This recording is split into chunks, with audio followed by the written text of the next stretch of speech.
Lo que os voy a compartir una pequeña PowerPoint, no sé si podéis verla. Sí. La veis correctamente, ¿verdad? Vale, pues básicamente vamos a dedicarnos a hablar del acuerdo extrajudicial de pagos y sobre todo de las causas de impugnación. Para aquellas personas que no están totalmente habituadas a este procedimiento, a esta fase de mediación, vamos a ver rapidísimamente cómo llegamos a ello. Se inicia el procedimiento con la presentación de solicitud por parte del deudor en el que interesa el nombramiento de un mediador concursal mediante un formulario normalizado. La segunda fase, pues que acepte el mediador concursal, que aunque parezca una tontería, pues muchas veces es harto complicado. Ese mediador lo que va a hacer es convocar a los acreedores a una reunión para alcanzar un acuerdo. ¿Qué acuerdo es el que se va a intentar alcanzar? Aquel que se transmita mediante la propuesta de plan de pagos y viabilidad. Esa propuesta se va a enviar a los acreedores para que procedan a votarla. La votación puede ser de adhesión o de oposición y también pueden abstenerse, no participar del procedimiento. ¿Cuál es el problema? Que si se abstienen, en caso de que la propuesta sea rechazada y se mantenga la situación de insolvencia, vamos a tener que ir al concurso consecutivo y ahí se les va a subordinar ese crédito. Con lo cual parece cuanto menos aconsejable o participar para aceptar o participar para rechazar. Si este procedimiento acaba con la aceptación, lo que se abre la puerta es a que al acreedor que considere que se ha perjudicado su derecho impugne.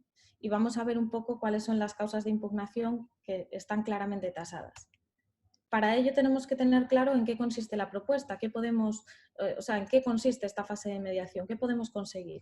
Y los artículos que afectan directamente a esta propuesta de plan de pagos y viabilidad pues son el 236.1, que es el que nos va a imponer los límites a la propuesta, el artículo 238, que nos dice qué ratios de adhesión vamos a necesitar para que se acepte, 238 bis, que necesitamos para afectar aquellos créditos con garantía real por la parte que no excede de la garantía, y el 239, que es el de la impugnación pura y dura.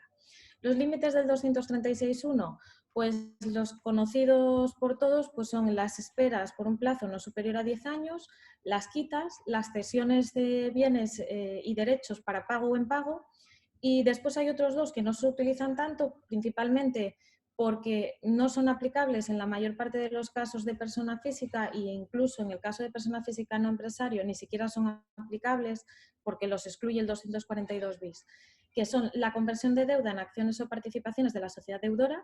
Para regularla, pues tenemos que ir a la disposición adicional cuarta de los acuerdos de refinanciación homologados, y la conversión de deuda en préstamos participativos por un plazo no superior a 10 años, obligaciones convertibles, préstamos subordinados. Bueno, tenemos ahí una capacidad de ofrecer. ¿Qué pasa? Que ahí os pongo bonus track porque muchas veces nos quedamos en esa fase de límites y no seguimos leyendo el 236.1. Hay una serie de limitaciones a la cesión de bienes o derechos que es que no pueden ser necesarios para la actividad, que su valor razonable, de acuerdo con el 94.5, tiene que ser igual o inferior al crédito que extingue, porque si no el acreedor va a tener que llevar al patrimonio del deudor la diferencia, va a tener que poner dinero encima de la mesa, y que si son bienes afectos a garantía tenemos que observar las reglas del 155.4. ¿Qué pasa? Que esa propuesta en ningún caso puede consistir en la liquidación global del patrimonio del deudor, pero el límite que siempre olvidamos y que nos pasa inadvertido es que no puede alterar el orden de prelación de créditos legalmente establecido, salvo que esos acreedores postergados consientan expresamente. ¿Y qué límite, o sea, esa prelación de créditos, cuál es la aplicable? ¿Es el Código Civil o es la ley concursal? Pues para mí está súper claro que la prelación es la de la ley concursal, aunque estemos en un procedimiento extrajudicial. Aunque no hayamos llegado todavía al juzgado, lo que tenemos es que la ley concursal derogó las quitas y esperas colectivas, derogó la prelación de créditos propia, aplicándose a partir de ese momento la de la ley concursal, y dejando únicamente al Código Civil para los supuestos de ejecución singular. Pero es que además el artículo 670 del Nasciturus, que no sabemos todavía cómo va a acabar, pero de este texto refundido de la ley concursal, pues nos dice que en ningún caso la propuesta de acuerdo extrajudicial de pagos podrá alterar el orden de prelación de pagos establecido para el concurso de acreedores. Ahí ya nos lo dejan claro, que esa prelación es la de la ley concursal. ¿En qué nos afecta esto? En que obviamente no podemos tratar igual a un crédito subordinado que a un crédito de trabajadores, que tendría un privilegio general en caso de ir a concurso. y que ese será una de las causas. Otra causa de impugnación, como veremos, que van a ser los porcentajes de adhesión. Pues para poder aceptar, para que nos acepten esa propuesta, tenemos que conseguir que voten a favor el 60 o el 75%, dependiendo un poco del tipo de medidas que queramos que nos impongan, vamos. Las esperas, si son inferiores a 5 años, las quitas son inferiores o iguales al 25% y la conversión en deuda de préstamos participativos no supera los 5 años, ahí vamos a necesitar un 60%.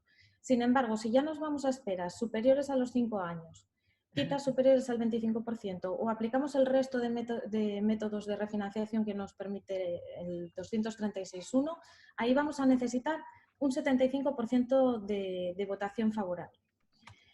Estos porcentajes que vemos son para créditos que no tienen garantía real o para la parte que excede de esa garantía real. Si yo tengo una hipoteca que el bien pues tiene un valor, la garantía de 100.000, si el crédito hipotecario son 120.000, esos 20.000 pueden votar, incluso deben votar, para poder alcanzar ese acuerdo.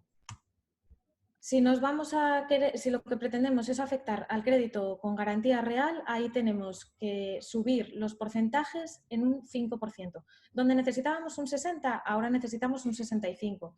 Donde necesitábamos un 75, ahora necesitaremos un 80. Pero es posible que esos créditos con garantía real que no han votado a favor se vean afectados. Caso contrario, se verán afectados únicamente si han votado a favor. Y bueno, para la impugnación, saber cuándo y cómo podemos efectuarla, pues el dies a quo y el dies ad quem. El dies a quo, el anuncio en el registro público concursal de que se ha adoptado ese acuerdo. Ese acuerdo tiene que elevarse a escritura pública y, por lo tanto, una vez tenemos esa publicación en la que nos va a dar los datos de quién y cómo ha tramitado ese acuerdo, vamos a poder llevarlo a impugnación. Y el dies ad quem lo vamos a tener con los 10 días hábiles siguientes a la publicación del anuncio en el registro público concursal. Estos 10 días van a ser hábiles porque durante todo el título, cuando no nos habla de días, cuando nos quiere hablar de días naturales, nos lo aclara. Luego, 10 días hábiles, ¿de acuerdo? Para la impugnación. ¿Quién ostenta la legitimación activa? Pues todos aquellos acreedores que no hayan votado a favor por una u otra razón, porque no hayan sido convocados pese a que tenían que serlo, porque directamente no hubieran votado a favor o porque se hubieran opuesto dentro de los 10 días previos a la reunión, como les habilita la ley. Competencia. ¿Quién es competente? El juez del concurso, el juzgado que conocería del concurso. Luego, el competente para esa impugnación es el que haya conocido del decreto del artículo 5 bis, que tiene por recogida la comunicación de la apertura de negociaciones al juzgado. Después, ¿cuáles son las causas? Pues las repasamos. La falta de la concurrencia de esas mayorías que decíamos que necesitamos para que nos acepten esa propuesta de refinanciación. La superación de los límites establecidos en el artículo 236.1 o en la desproporción de las medidas acordadas. Así rápidamente, os dejo un par de sentencias que son interesantes en impugnaciones, que no son muchas porque no hay muchas. Una es la sentencia de la Audiencia Provincial de Valladolid del 24 de enero de 2018, en la que nos dice que los créditos solamente son parte el impugnante y el deudor, que los créditos que se disputan por pertenecer en este caso a personas especialmente relacionadas no son parte en el procedimiento, que el reconocimiento de créditos por el mediador concursal no tiene los mismos efectos que la lista de acreedores porque no hay un procedimiento contradictorio y que había una desproporción en las medidas acordadas porque se había omitido los bienes de una herencia que permitían prácticamente pagar la totalidad de las deudas. También la sentencia de la Audiencia Provincial de Logroño de 9 de noviembre de 2017 que nos recuerda que una mediación concursal no es el medio para modificar una pensión de alimentos. Las conclusiones principales, que la prelación de créditos afecta a la propuesta de plan de pagos y viabilidad, que no podemos imponer a todos los créditos las mismas condiciones porque afectaríamos esa prelación y daríamos causa a una posible impugnación.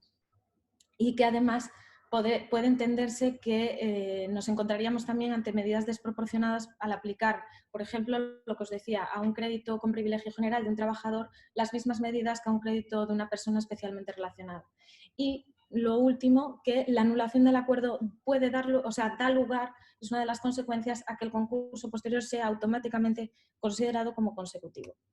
Y con esto, pues nada, acabamos. Os dejamos aquí nuestras redes para que nos sigáis y, sobre todo, si queréis obtener una copia de esta presentación, podéis solicitárnosla a presentaciones@solvi.es, y si lo que queréis hacer es una consulta, pues consultas@solvi.es. Muchísimas gracias.